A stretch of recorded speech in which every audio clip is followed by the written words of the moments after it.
everybody, Blugoblin here. Thank you for joining me for my comic book review for this week of May 2014. Yeah, I'm running behind again. I gotta find the time to read these books and get it on video here. Got something from one from DYNAMITE, 3 DCs, and 2 Marvels. Before anybody says anything, no, I did not get Original Sin nor Future's End. I didn't buy them, but I did read them, and I'll be doing reviews for those books on my Blugoblin X channel on the side. And also, I missed out on the Miles Morales Ultimate Spider-Man #1 issue. It was sold out, so I'm getting it reordered, and that leads me to my announcement for Dark Avenger Inc. Plus. Now, on Dark Avenger Inc. Plus, I have done reviews for Batman Eternal and Fantastic Four. Now, my next planned review for Dark Avenger Inc. Plus channel will be for Ultimate Spider-Man #200. And that is going to be my final review of Ultimate Spider-Man on that channel. That will be the last issue of Ultimate Spider-Man that I will be reviewing on Dark Avenger Inc. Plus, because after that, I'm going to start reviewing Ultimate Spider-Man here on my main channel. Here on my main channel is Blugoblin 01, or if necessary, on a back issue review for Blugoblin X. Only if necessary. So, yeah. It is what it is, and I've decided, instead of simply just reading it, I'm decided to give Miles Morales a try the full way. I'm going to buy it, I'm going to start collecting it, or at least try to. You know, I've been reading it, and I've been enjoying it, so I might as well start buying it. But, on to the books at hand. We're going to start off with DYNAMITE. We're going to start off with Red Sonja #9. I gotta say, this was fun. This was fun. Very fun. Gail Simone does a great job with the writing. Walter Giovanni's artwork is fantastic. I'm not 100% crazy about this cover. It looks kind of ordinary and simple, yet it is, I will admit, it is sexy, but it's just another one of those generic Red Sonja covers. But the story in here was really good. Sonja has already gotten 2 of the favors, 2 of the people she needs to collect for this dying king, so she can free those thousands of slaves. So now she's traveling to a castle looking for a oh God, I can't pronounce the name. Is it pronounced Courtsian? Hang on, let me see if I can remember the correct word for it.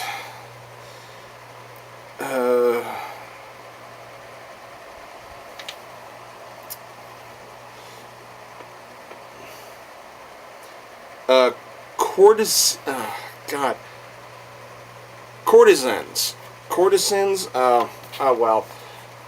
I'm not good with some of these words, folks. But yeah, this was fun. She's sent to get a princess of a castle, and at first they tease her, you know, because they think she's, you know, a warrior. She's got, you know, she obviously must be wealthy, you know, collecting riches and stuff like that. So they show her some courtesans to, you know, say, take your pick. And this is one of the fun things about this issue. We get to see, pardon the expression, but this is how I saw it. We get to see just how horny Red Sonja can get, and it's damn fun to watch. It's like the way the dialogue is written, the way the artwork is displayed, it's almost like Sonja is so freaking horny she could practically melt. It's just fucking hilarious, and I loved it.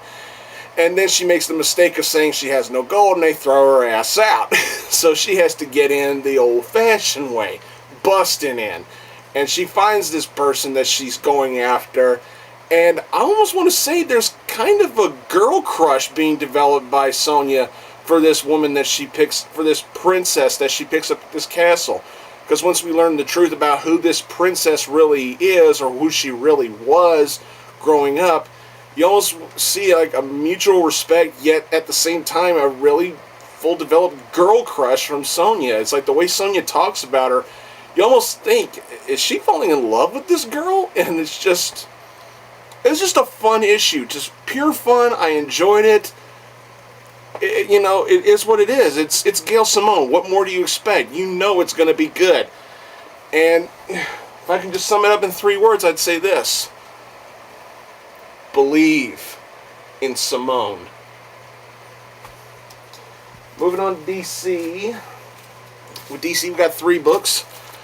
DC, we're starting off with Detective Comics number 31. This is part 2 of Icarus. Oh, man. Manipul and Busciello. My God, this is good. This was even better than I thought it was going to be. Batman is on the case, trying to figure out who's responsible for killing poor Elena, the way she died at the end of the last issue. And right away, you see Detective Bullock. He is just... This is affecting him personally, because this is not the first time the Icarus drug has been passed around in Gotham City, and this particular case affected him personally because it cost him a partner when he was on the beat. I believe they said 6 years ago. So this was like pre-Batman times when Harvey was investigating the Icarus drug when it originally came out, and he says it cost him his partner.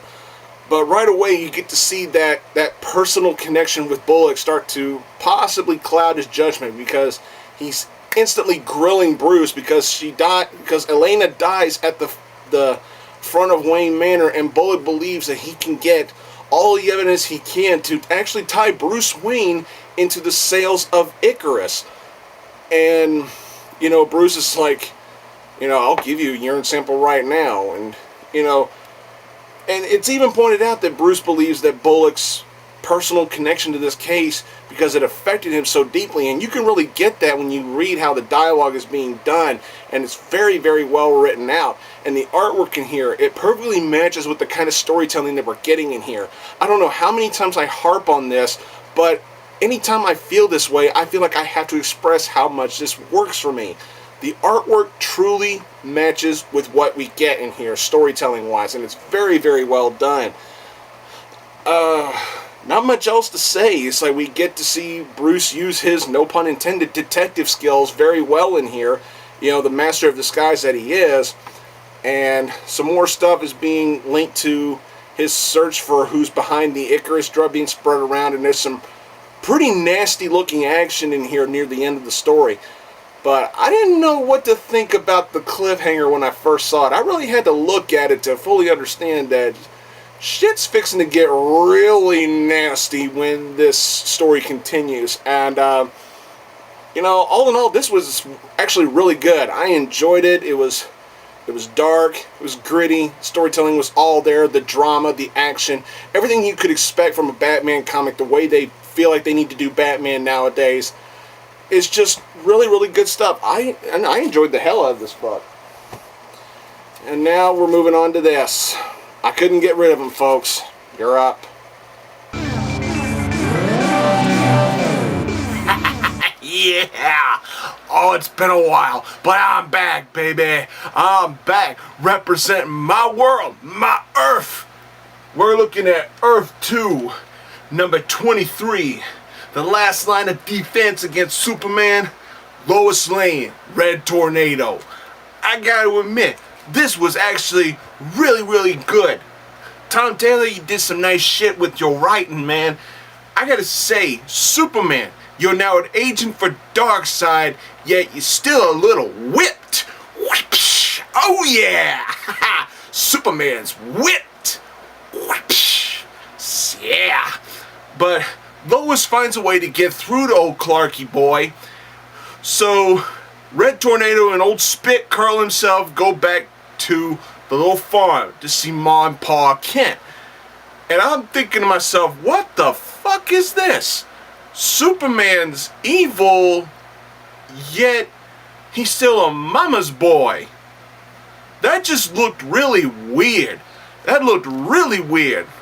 we get the return of one of my boys. Alan Scott, the Green Lantern, is back. Don't get much of an explanation as to why he's back, but who the fuck cares? He's back. Deal with it. Yeah. And then, to top it all off, an assault is made at the Batcave. That's where I'm leaving it. I ain't telling you a goddamn thing. You want to know what happened? Pick his book up and reads it. You want me to spoil it for you? Tough shit. Pick it up. Read it. It's good. Hey, I'm endorsing it, so you know it's good. This was really good. Nice and a damn nice cliffhangers. I likes it. I likes it. Taylor and the Scotts, y'all did a fantastic job with this shit. I fucking love it. Thank you for doing my Earth proud. I'm out of here.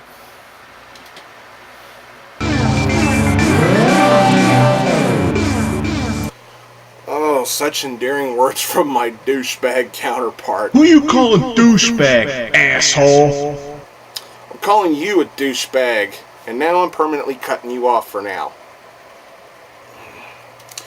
But anyway, despite his immature attitude, I do agree with him, this was a great issue, a great read.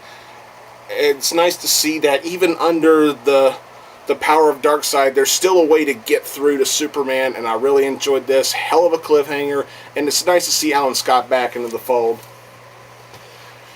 We're going to end off DC with Green Lantern number 31.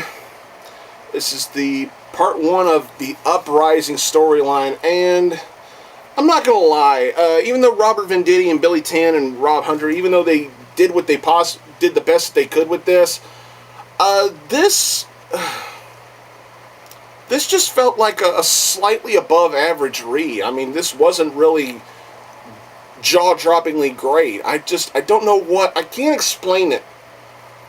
I really can't explain it, but I really didn't feel that much from the beginning of this storyline.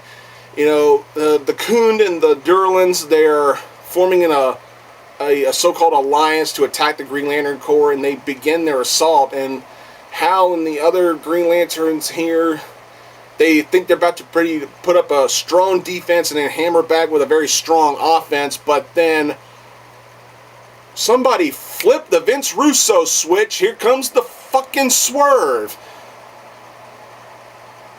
We have some Green Lanterns attack some of their own. There's some traitors in the Green Lantern Corps, yet so we think it's Durlans under the disguise of Green Lantern members who actually still have their rings, and when they dispose, and once they figure out, hey, something's going wrong here, they attack these Durlans, and their rings are being sent back to their proper ring bearers, and that's just pretty much how the issue ends. It's like Hal just makes a proclamation saying there's lots of Green Lanterns who are about to get their rings back, let's start the rescue. And that's basically it, you know. Green Lanterns are about to fight, but yet they got to take care of some of their own and everything. It was what it was. I mean, it wasn't terrible, but I just didn't feel a sense of wow from this. I really didn't. I mean, it's slightly above average, yet not really that great. I don't ask me to explain why I feel this way. I just didn't feel it. But it was pretty good for what it was. Alright, we're going on to Marvel. We're starting Marvel off with All New X-Factor number 7. Could you sign this? Oh my god. Peter David is... Look, I know Peter David is recovering from an unfortunate stroke that he had, and I'm grateful that he survived it, and he's, you know, getting back to doing what he can do better than most other writers at Marvel can do with people like this, with teams like this, and it's so good to see this. I'm so glad I'm sticking with this because this team of X Factor is actually not that bad. You got Gambit, Polaris, Quicksilver, Cypher, Danger, and Warlock, and it's just really, really good stuff. I loved the dialogue between Danger and Warlock. It's like, Danger's like, do you always refer to yourself as self? And he's like, is self friend, it's like, did self say something wrong? It's just really good stuff. And once again, I love the ignorant bluntness of Danger. They're trying to save this girl who's in prison, who's the daughter of a mutant bigot, a bigot that hates mutants, and they think they're going in to rescue her, and they go knock on the door, and they're trying to go in on a covert basis, like not say who they really are, and Danger's just like, we're X Factor, we're here to rescue the girl. Oh my god. Just funny stuff. And I still say that there's something going on with Polaris, if you know what I mean. And it doesn't really show that much in this issue, but I still say that there's something going on with Polaris's head, and I think, we've seen her snap before, but I think it's only now just a matter of time before she just fucking breaks. And they find this girl, and then we get to the cliffhanger. That's one thing Peter David is well known for. It's those holy fuck kinds of cliffhangers. Wow. Now it's cliffhangers like this is why I love Peter David. Because he can work a cliffhanger and just make you beg to read the next issue, and I fucking love it. That's the way you do a cliffhanger. Give us something amazingly shocking, and it makes the reader go, God damn it, I gotta read the next fucking issue. And David is really good at that. He really is, and it ended up making this issue feel a hell of a lot better of a read than I thought it was going to be. Just really good stuff. A strong issue and a big holy fuck kind of cliffhanger. I loved it. It was great. We're ending this with The Amazing Spider-Man number 1.1, Learning to Crawl. Not much to say about this. It's Dan Slott and Perez working on a storyline that supposedly takes place right after Peter becomes Spider-Man back in the 60s. Of course, this doesn't happen. Peter's debut as Spider-Man now apparently had never happened in the 60s. It apparently happened sometime back when smartphones existed, and so did YouTube. So, yeah, they tweaked a lot of shit in here. But we get to see some of the stuff that Peter did in his rookie years of Spider-Man. We get to see him do it again, but then we get to see those things that we didn't know about, like Peter and Aunt May trying to come up with money to pay for Uncle Ben's funeral and trying to make ends meet at the house. We get to see just how stressed Peter is being the new man of the Parker house, and it's really well written, and the artwork feels really old school, and I liked it. The artwork matched. This is another one of those cases where the artwork matched the style of storytelling that was presented in here. Because this was meant to be old school. This was meant to go back to the days of yesteryear when Peter was a rookie 15-year-old Spider-Man. And it's done very well. Very well. It's just, I just don't feel like that this storyline, that this particular storyline is going to be that memorable when years come to pass. But for what we got in here, I enjoyed it. It was good. We get to see we get to see Peter's boiling point really get tested here, especially with the stuff with Flash Thompson. Even though he's got these superpowers now, he's still the fucking dweeb at high school that gets picked on. And you really get to see the stress on his face when he's got to deal with all this shit just after Uncle Ben's death. And the last page of the story with the fanboy developing his own powers and everything, and his own costume. Don't know what to make of it yet. It was okay. It'll advance the story.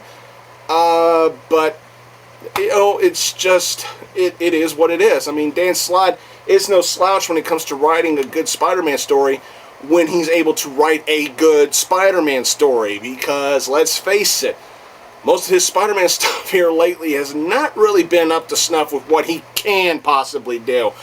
So I'll give him a pass. I will say this. This was really good.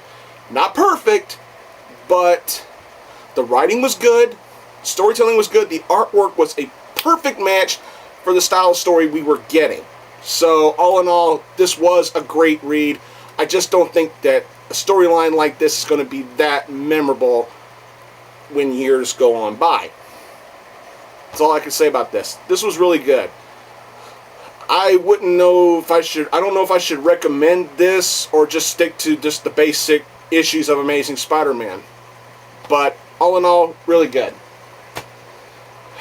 Well, that's all I got for this review, everybody. I want to thank you all for watching, and please post your comments down below. I want to hear some feedback, whether it's positive, whether you agree with my reviews, or whether you disagree. I just have one request, just do not troll on me. If you troll on me, nobody's going to see your shit. But the thing is, I want to get some more love. I want to get some more feedback. I want to know what you guys think. And I'd like some more subscribers. I want my word to be spread out. I want to know what you thought. And, you know, I do this simply for fun. I'm not a YouTube partner. I'm not getting paid to do this shit. So, it's just a nerd shooting his mouth off about books he read. And that's pretty much it. So, please, tell me what you thought. Did you like these books? You know, did you hate them? Did you like them? What did you think? I just want to see some feedback. That's all. Please subscribe to this channel and subscribe to my Blugoblin X channel. Don't forget Dark Avenger Ink Plus. And once again, I will say that my next review for Ink Plus will be Ultimate Spider-Man 200, and that will be the final review of an Ultimate Spider-Man book for that channel. It'll be going to my channels once I get started on the Miles Morales series. And yeah, that's pretty much it. Don't forget about my bro, TheMtVernonKid. My girlfriend and I, Jennifer. Don't forget Arkham Asylum Studio. That channel is not dying. We just haven't found something to do for it yet. And it's Mark and Chloe at Fast Hacker Comics, Deadpoolzilla, Brandon Hex. Brandon Hex has been doing a Superior Spider-Man video series, and I think it's really good. Check it out. And always give a shout out to Deadpoolzilla, of course. Thanks for watching, everybody. And until next time, see y'all later.